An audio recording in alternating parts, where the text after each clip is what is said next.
Bonjour, un petit tuto pour ceux qui souhaitent personnaliser les plumes naturelles de leurs flèches. Donc après avoir trouvé en magasin des plumes qui me plaisaient particulièrement, j'ai posé la question au vendeur et il n'était pas possible de s'en procurer. Donc j'ai cherché un moyen de pouvoir les réaliser. Donc je vous montre tout de suite les flèches en question.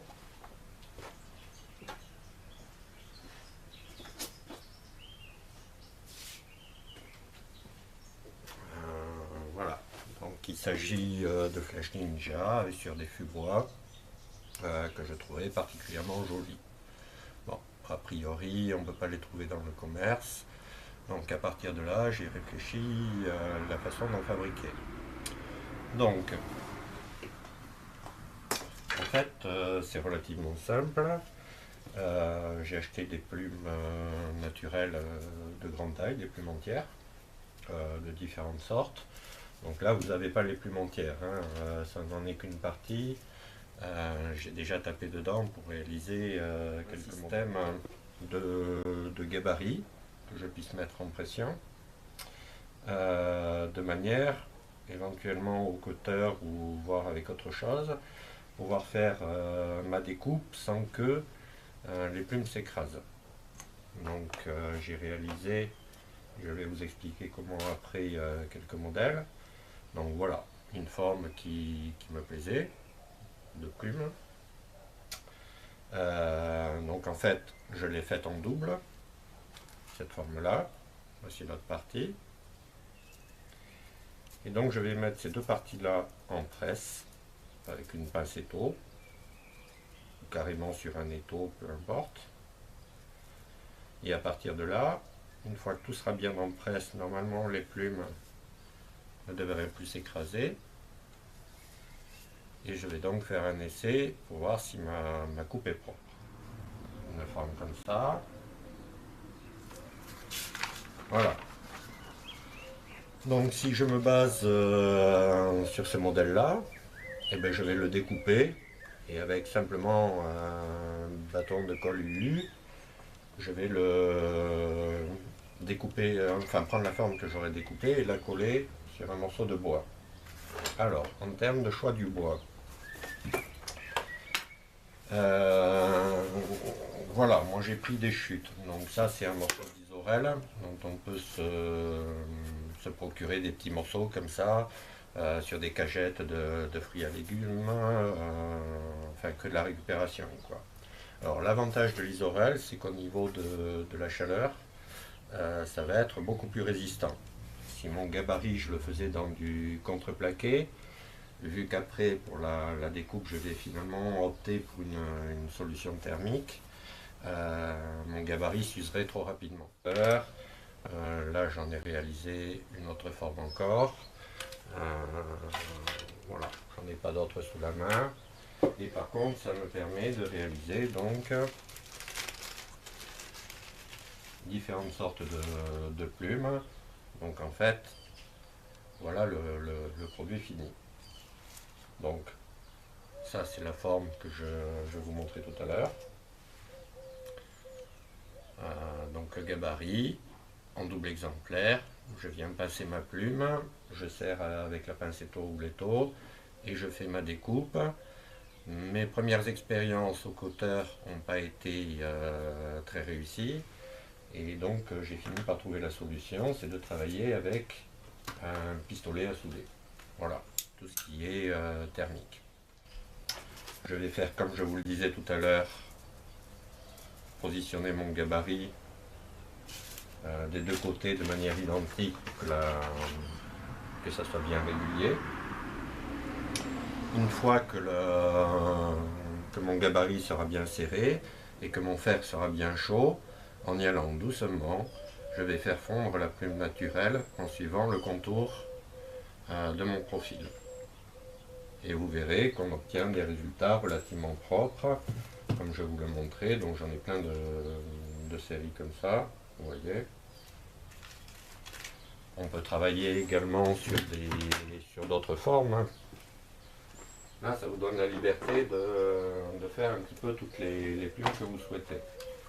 Donc voilà notre forme de plume réalisée avec le même système. Et puis des modèles plus communs qu'on peut éventuellement trouver dans le commerce. Mais bon, en termes de vol, là on est moins dans l'esthétique de la plume que dans la performance du vol de la flèche. Donc voilà, ça c'est des exemples de plumes réelles. Vous embêtez après donc à découper votre morceau de papier, votre forme, et à le coller avant de faire votre découpe. Vous pouvez très bien aussi utiliser directement du scotch d'emballage. Voilà, un morceau. Je vais dessiner sur ce morceau de scotch avec un feutre indélébile la forme de la plume que je souhaite, et je vais coller directement sur mon morceau de bois, et comme ça je n'ai plus qu'à passer à la partie coupe. Picoleur, faire en utilisant un fil de cuivre de faible épaisseur, mettre un contact entre le plus et le moins d'une pile. Le fil de cuivre va monter en température et on va pouvoir faire la découpe aussi proprement. Voilà, on s'en sert principalement de cette technique pour découper proprement le polystyrène. Moi, je reste à mon système de pistolet à souder pour la démonstration. Et donc, je le mets à chauffer. Voilà, je dégage mon plan de travail un petit peu. Donc, moi je vais utiliser le scotch parce que pour moi c'est le plus facile là dans l'immédiat. Mais je sais qu'il faut que je fasse deux pièces identiques pour pouvoir mettre ma plume en étau. Donc, je vais au préalable couper deux morceaux d'isorel, je vais les mettre l'un sur l'autre et je vais découper après les deux parties en même temps, de manière à ce que ça soit régulier, à ce que ça soit propre. Alors, bon, moi j'ai l'avantage, si vous voulez, d'avoir un petit peu de matériel, donc je vais le faire, vous allez voir, à la scie à ruban. Mais on peut également le faire avec une scie sauteuse, c'est pareil qu'on trouve relativement facilement. Ou sinon, si on a du temps et de la patience, on peut arriver à découper l'isorel avec un cutter, donner un coup de papier de verre. Voilà, le problème c'est de réaliser les deux pièces, qu'elles soient parfaitement identiques, parce que dans ces cas-là, on ne peut couper qu'une épaisseur à la fois. Donc je me prépare deux morceaux d'isorel. Et puis je vous montre ce que ça donne. Donc comme je vous le disais, donc pas scie sauteuse, mais c'est pas très maniable. Il existe des lames qu'on appelle lames à chantourner, donc qui permettent de suivre des courbes.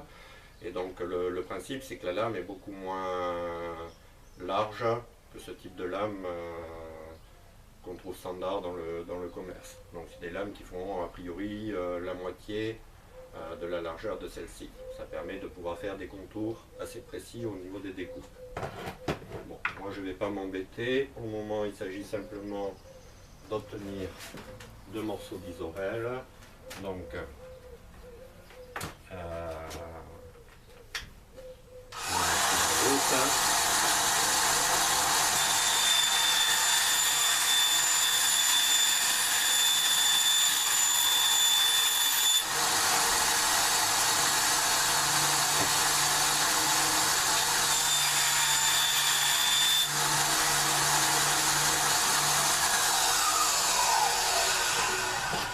voilà, donc là j'ai mes deux morceaux de bois. Maintenant je vais les assembler. Donc pour ça je vais utiliser de manière à ce qu'au moment de la découpe, une pièce ne bouge pas par rapport à l'autre. Je vais utiliser du scotch double face qui sur l'isorel est relativement facile à enlever par la suite. Donc du double face normal. Je découpe un morceau.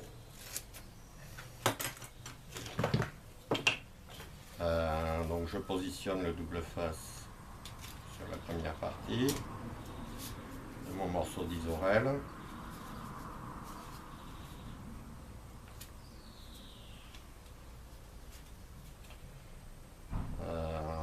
Voilà.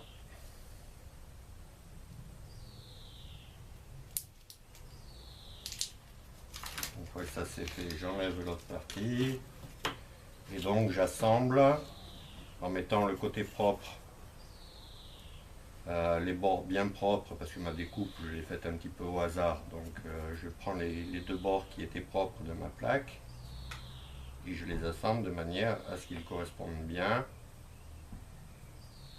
Voilà, c'est-à-dire qu'au niveau de cette tranche là supérieure, j'ai bien un alignement des deux morceaux de bois. Bien, donc je reprends le principe de mon scotch de tout à l'heure. Donc je vais appliquer du scotch marron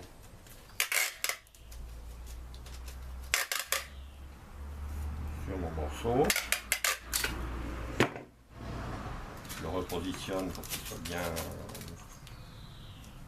bien comme il faut à plat. Voilà. Et j'obtiens donc quelque chose comme ceci. Donc voilà. Là c'est une chute d'isorel qui m'avait déjà servi, donc elle est noire parce qu'il y a eu de la bombe de peinture dessus. Mais voilà, c'est de l'isorel normal, ne vous inquiétez pas. Mes deux morceaux sont collés ensemble, donc ils ne bougeront pas l'un par rapport à l'autre. Et là j'ai ma surface sur laquelle je vais pouvoir dessiner la forme de ma plume. Et donc là je vais improviser. Alors vous pouvez vous entraîner sur une feuille de papier ou le faire directement. Je prends un stylo normal ou un feutre indélébile et je vais donc me dessiner une forme de plume qui me plaît. Donc pour que ça soit bien représentatif, je vais faire des formes un petit peu compliquées. Que vous voyez bien qu'on peut obtenir un résultat relativement propre. Voilà, donc je vous montre. Donc volontairement, voilà, moi j'ai fait un truc un petit peu tarabiscoté. Personnellement je ne mettrai pas ça comme plume sur mes flèches, mais bon, c'est pour vous montrer ce qu'on peut réaliser. Et maintenant donc je passe à la phase de la coupe du gabarit. Donc pareil que tout à l'heure, alors soit scie sauteuse, soit scie à ruban. Moi je trouve ça plus facile avec la scie à ruban. Je vais découper.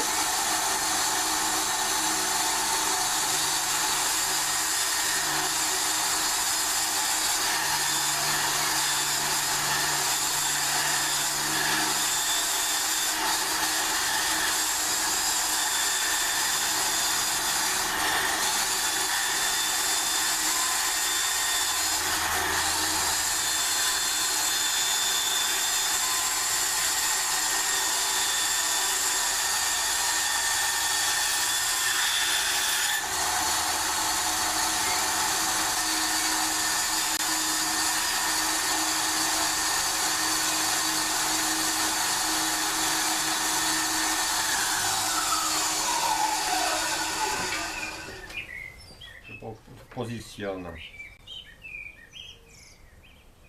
mon premier gabarit, donc je le mets bien à fleur de la tranche de la plume.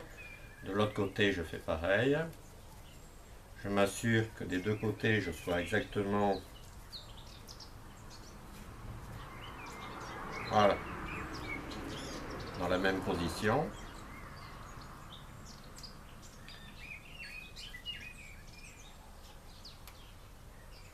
Donc en temps ordinaire, hein, on prend son temps pour faire ça. Là je me dépêche un peu pour le tuto. Et une fois que le gabarit est fait, on a fait le plus gros. Après la découpe, ça demande de prendre un petit peu de temps pour le faire soigneusement.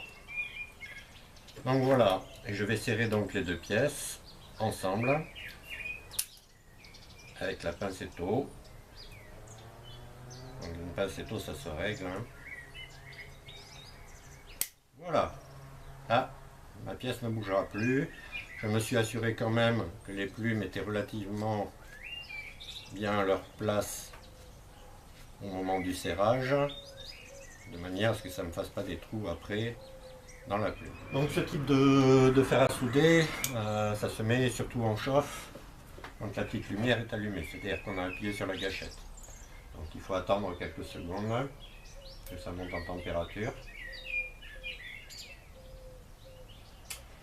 On peut vérifier de temps en temps. Là, c'est pas encore assez chaud.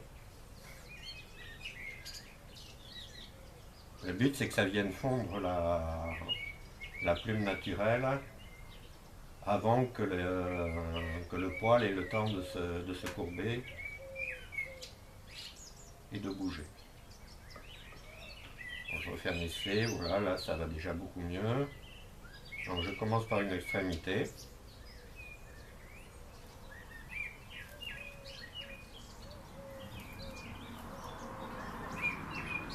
J'y vais doucement.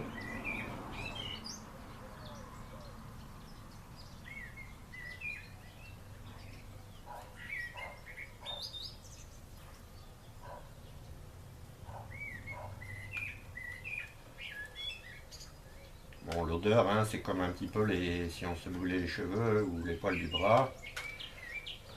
Enfin bon. Ah, c'est supportable. Donc on y va tout doucement. Pas vouloir aller trop vite dans ce moment de la découpe.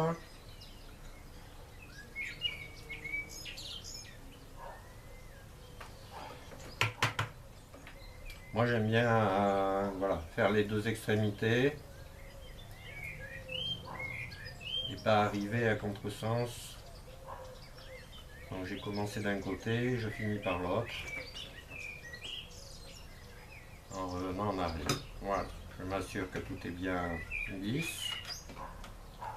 Petit à petit, en plus, le gabarit va bien se faire.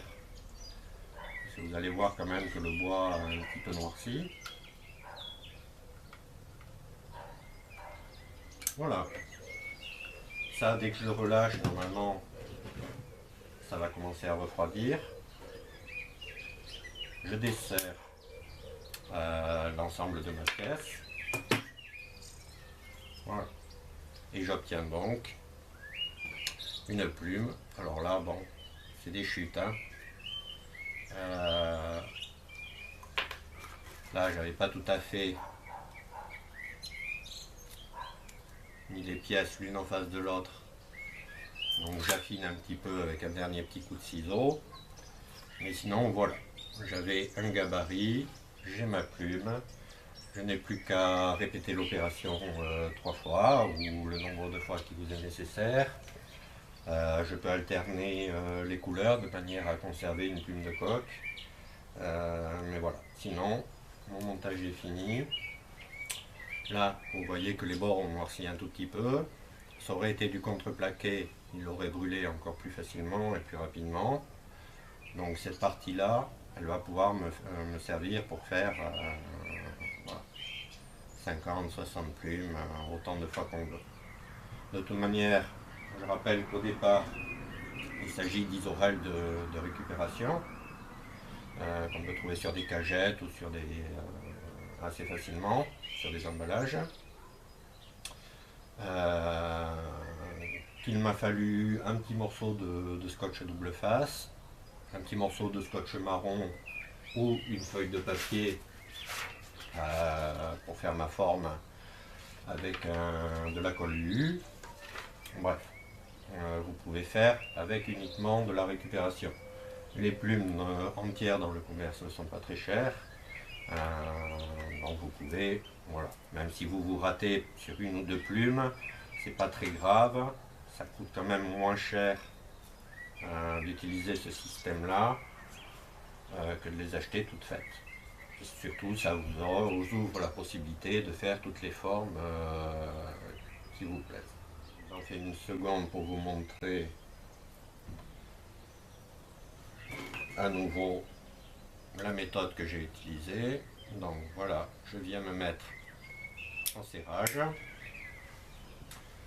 Les poils de ma plume sont bien répartis, ils sont pas trop, voilà, j'ai pas de fente, j'ai pas de... Donc là, ma plume elle est relativement bien posée. Normalement, elle ne devrait pas bouger au moment de la découpe. Donc je remets en chauffe mon fer à souder. J'attends quelques instants.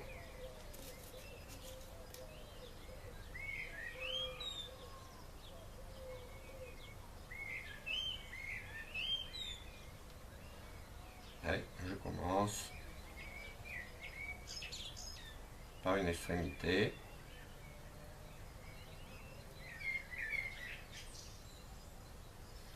J'espère qu'on me voit bien. Donc voilà.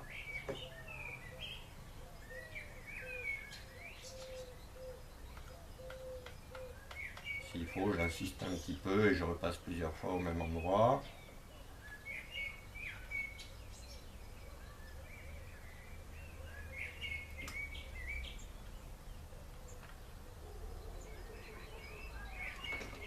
Voilà.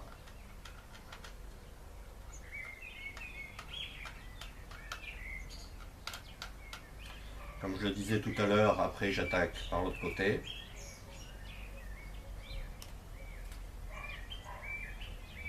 Parce que sinon on aurait tendance à faire bouger la plume. Il vaut mieux travailler dans le sens du poil de la plume en fait.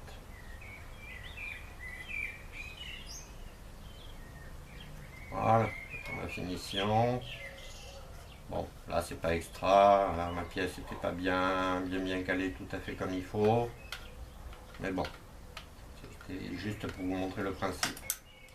Puis je relâche, je le mets sur son support pour pas que je brûle la table. J'ouvre ma pince. Là j'ai une partie.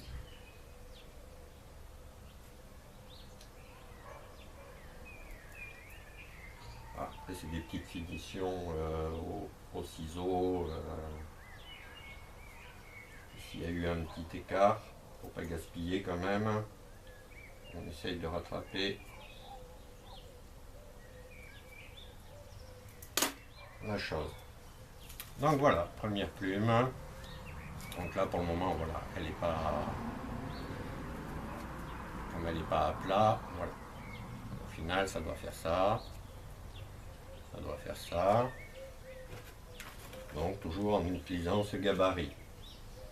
Après, comme je vous le montrais tout à l'heure, bon, il faut prendre un petit peu plus son temps et que je ne l'ai fait pendant ce tutoriel, mais sinon on arrive à des produits finis qui sont très propres.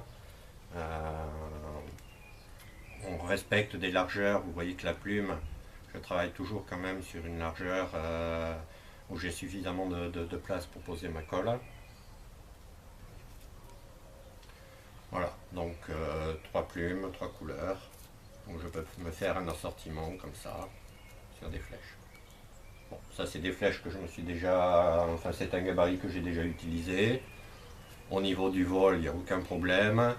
Ça me permet de choisir l'importance de la plume par rapport au tube et par rapport à ce que je suis en train de faire, c'est-à-dire soit du tir nature, soit du tir sale. Bien, maintenant la partie collage. Donc j'ai été chercher une chute de tube avec une encoche qui va me servir pour vous montrer le collage de la plume. Donc, ce qui est très important, c'est le choix de la colle. Alors, après de nombreux essais en colle cyano ou autre, j'ai fini par trouver celle-ci. C'est de la Lossite Superglue 3 Powerflex. Powerflex est important. C'est une colle qui encaisse bien les chocs, les vibrations, et donc a priori, que ce soit sur des tubes alu ou sur des tubes carbone, elle va très bien tenir et se comporter. Donc moi je vous recommande cette colle là. Par contre, évitez de l'utiliser, mais comme toute autre colle cyano, pour coller vos encoches ou pour coller vos pointes. Après, il faut vraiment monter en très forte température pour que la colle se dissolve. et pouvoir faire éventuellement des réparations. Donc conserver l'école traditionnelle pour tout ce qui est pointe et encoche et utiliser celle-ci pour les plumes.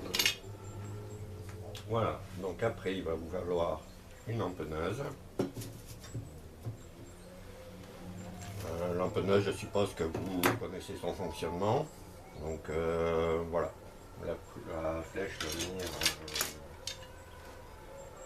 reposer sur son support ici. La plume va être insérée là dans la pince et on va venir coller la tranche de la plume et la positionner sur le tube en laissant sécher quelques secondes. Ensuite on ouvre la pince, on la retire délicatement et la plume est collée. Donc on fait un tour et on passe à la suivante. Voilà. Donc il y a différents réglages sur cette empenneuse. Donc ici un réglage qui permet pour les archers qui le souhaitent de donner un petit angle à leur plume sur le tube. Donc pour les droitiers par exemple, l'avant de la plume va être un petit peu plus sur la droite. Ça permet de donner une certaine rotation et donc un gain de vitesse au niveau de la trajectoire de la flèche. Moi je les laisse droites. Voilà. Ensuite vous avez d'autres réglages qui sont ici. Et donc ça va vous permettre de choisir, d'abord de bien régler au départ la position de l'axe là pour l'encoche, pour être sûr que votre plume va être bien perpendiculaire.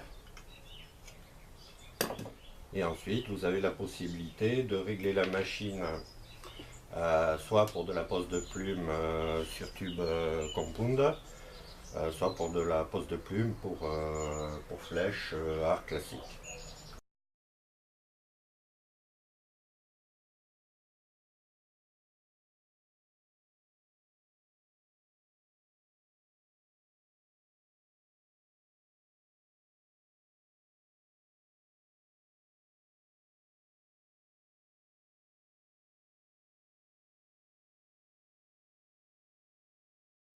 Donc sur cette partie, il y a des graduations. Donc je vais choisir, hein. En principe, on laisse au minimum un pouce entre l'encoche, enfin le creux d'encoche et le départ de la plume. Donc voilà, de toute manière il y a une butée qui m'évite d'aller trop loin derrière. Donc par rapport à ça, je vais positionner ma flèche. Donc je prends une graduation. Là, je vais me mettre à 8 par exemple. Voilà. J'écrase bien la tranche de ma plume. Quand c'est des plumes plastiques, pensez à donner un coup de chiffon ou un coup de dégraissant avant. Donc ça c'est un tube entamé, donc ça va pas être très propre. Il a dû sécher. Voilà. Donc je vais poser ma colle. Voilà, sur la tranche de la plume. Donc je vous le dis, hein, ça va pas être très propre. Voilà. J'attends quelques secondes. Pendant ce temps, normalement, je referme mon tube.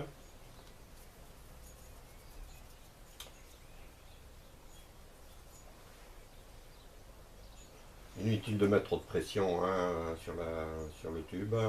Normalement, il y a un système d'aimant qui tient la pince en place. Donc normalement, ça ne bouge pas et ça suffit. Voilà.